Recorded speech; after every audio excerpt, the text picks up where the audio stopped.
बिस्मिल्लाहिर्रहमानिर्रहीम। अस्सलाम वालेकुम।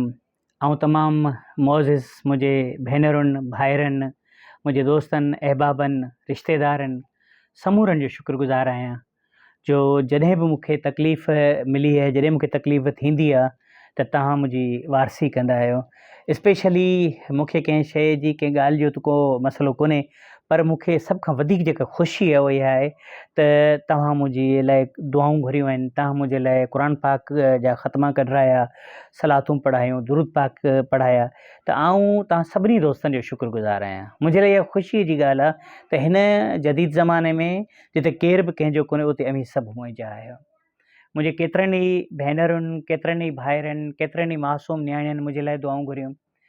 सच पुछो त आउं इहे थोरा वञण जे लाइ कंहिंखे नालो खणां, कंहिं जो ज़िक्र करियां, बसि एतिरो ज़रूरु चवंदुसि त हीअ ज़िंदगी, सियाणा चवंदा आहिनि त ज़िंदगी जेका आहे न उहा अहिड़ी शइ आहे जो ज़िंदगी हमेशह ईअं रहियो आहे त जीअं उस्ताद पहिरीं सबक़ु ॾींदो आहे, पोइ इम्तिहान वठंदो आहे।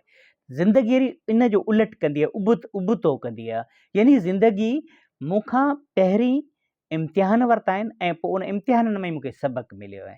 मूंखे पहिरीं ब्रेन हेमरेज थियो, मूं पूरा 2 साल उन में लोड़ियो, ऐं हाणे जॾहिं इलाजु थी वियो, अव्हांजे दुआउनि असरु कयो, त वरी मुंहिंजी दिलि बेचैनी थी वई, छो त दिमाग़ त अॻे मुंहिंजे कंट्रोल में कोन रहियो, वरी दिलि बि जेका आहे न ॾाढी बेचैनी आहे।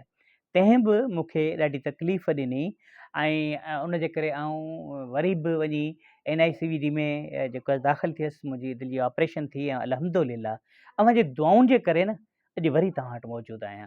ऐं तव्हांजे लाइ दुआगू आहियां त रब पाक तव्हां मां कंहिंखे तव्हांजे 7 नस्लनि खे तकलीफ़ न ॾिए, ऐं अव्हां मूं ते जेके अहसान कया आहिनि, दुआउनि जा जेके तव्हां मुंहिंजे लाइ दड़ मोकिलिया, ऐं उन्हनि सभिनी दुआउनि जे लाइ तव्हांजो शुक्रगुज़ार आहियां। मूं वटि ॾियण लाइ लफ़्ज़नि खां सवाइ कुझु बि कोन्हे। ऐं बसि एतिरो ई चवां थो, तव्हांजी दुआउनि जी इहो हिकिड़ी करामत आहे जंहिंजे करे वरी आउं तव्हांजे अॻियां ॻाल्हायां पियो, न त हिन तकलीफ़ुनि में मूं मौत पंहिंजे अखियुनि सां ॾिठो, पर ज़िंदगी अव्हांजी दुआउनि जे करे मूंखे मिली आहे।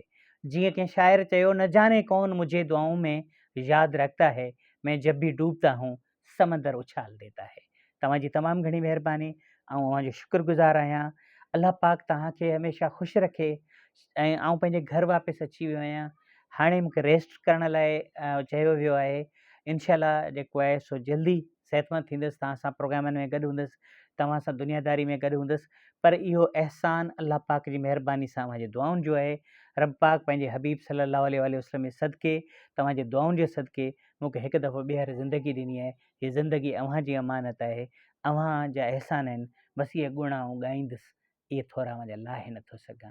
तमामु घणी महिरबानियूं। पंहिंजे यूनुस बकारीअ खे अञा बि दुआउनि में यादि रखिजो। मूंखे तव्हांजी दुआउनि जी ज़रूरत आहे। तव्हां मूंखे दुआउनि में यादि रखिजो।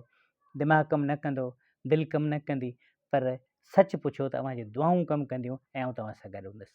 अल्लाह हाफ़िज़।